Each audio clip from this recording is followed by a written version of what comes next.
So today I wanted to look at culture and nutrition.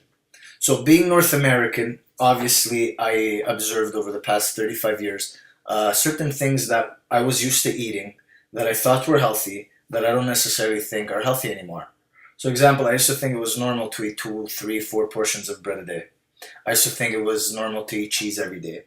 And I used to think it was normal to have to eat meat or any animal product every day.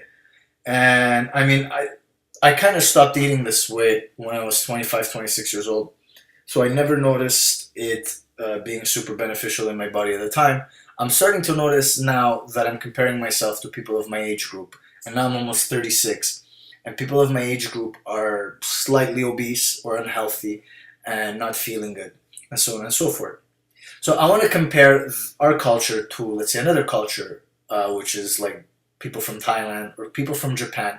And I admit the Thais and the Japanese have a fairly different culture, but nutritionally they eat a very similar diet, which is a diet rich in vegetable, very plant-based, very little rice, and very little meat. And so they stay very thin and very healthy.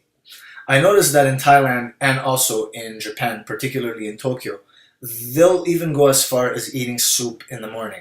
And here you will see no one eating soup in the morning. We have this idea that we have to have cereal or we have to have pancakes or eggs and bacon and so on and so forth. Now, eggs in the morning is cool, but you do not need to eat pancakes. Actually, you shouldn't. And you shouldn't eat cereal in the morning.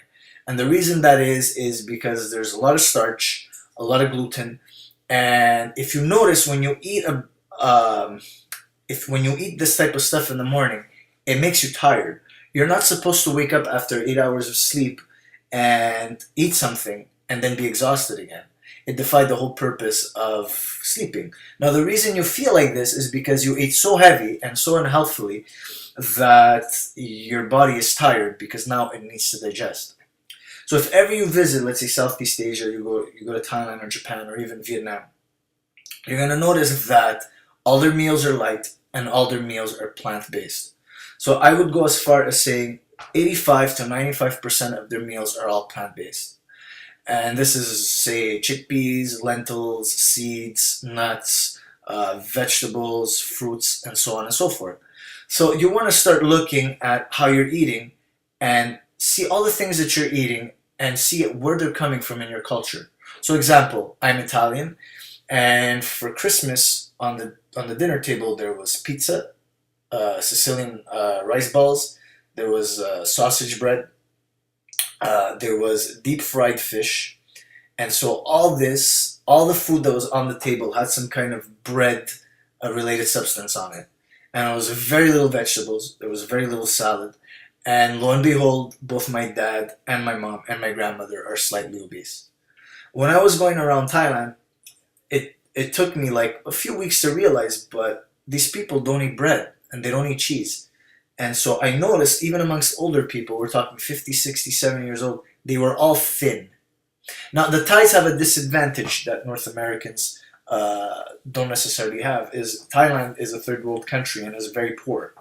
And so to see the full potential of how old and how healthy you can be, I feel you have to have a certain status of wealth, which unfortunately the Thais don't have. So maybe their life expectancy is still low, but I think their life expectancy is lower than Canadian life expectancy simply based on other stressors, such as money is harder to come by, food is maybe harder to come by, and so on and so forth. But if you take a culture like Japan or Korea, where money is not scarce and they eat sort of like they eat in Southeast Asia, you're going to notice that the life expectancy in Tokyo is far higher than the life expectancy in Canada.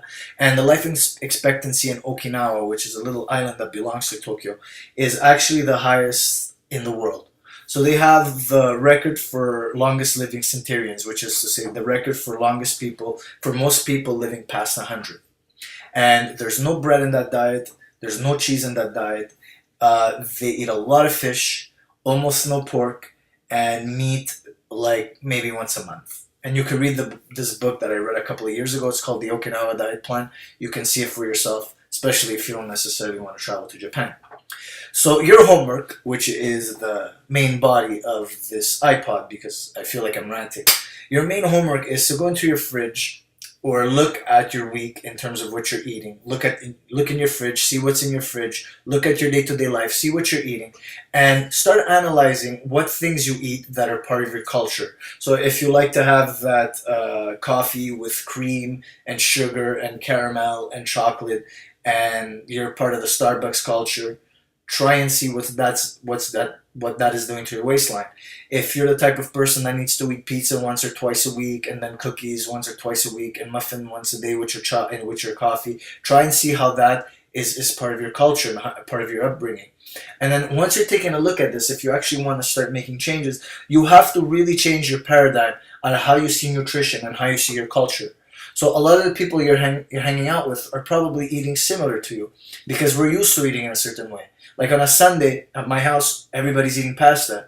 And sometimes I give in, but some of the times I say, you know what, I'm going to go to my house and make a soup. And I live next door to my parents. So I go next door to my house and I make a soup, or I make a salad, and then I go see my parents. And maybe either I won't eat the pasta at all, or I'll eat a lot less. So start taking a look at that. A big problem we're having at maintaining our weight is that our community is not conducive to our being successful at maintaining our weight and staying healthy. So start taking a look at that. Start observing different cultures and the way they eat, and if it's healthier than yours. And then try and take the best from both cultures, because I mean, as Italians, there's amazing things about our culture and amazing things about the way we eat. But generally, I would have to say our portion control is horrible. We eat way too much bread, way too much cheese, and we could definitely reduce on the meat. So again, this podcast is just to open up your mind to what it is you eat every day, how your culture has an influence on that, and how you can start observing other cultures to see if they eat better than you and what changes you can make in your diet. Don't get stuck in cultural paradigms that say, this is how I have to eat because I'm Irish, this is how I have to eat because I'm Haitian, this is how I have to eat because I'm Italian. Change your ways, because you have to eat a certain way to be healthy, to have mobility, to keep on having mobility as you get older. And that's pretty much it. Namaste, guys.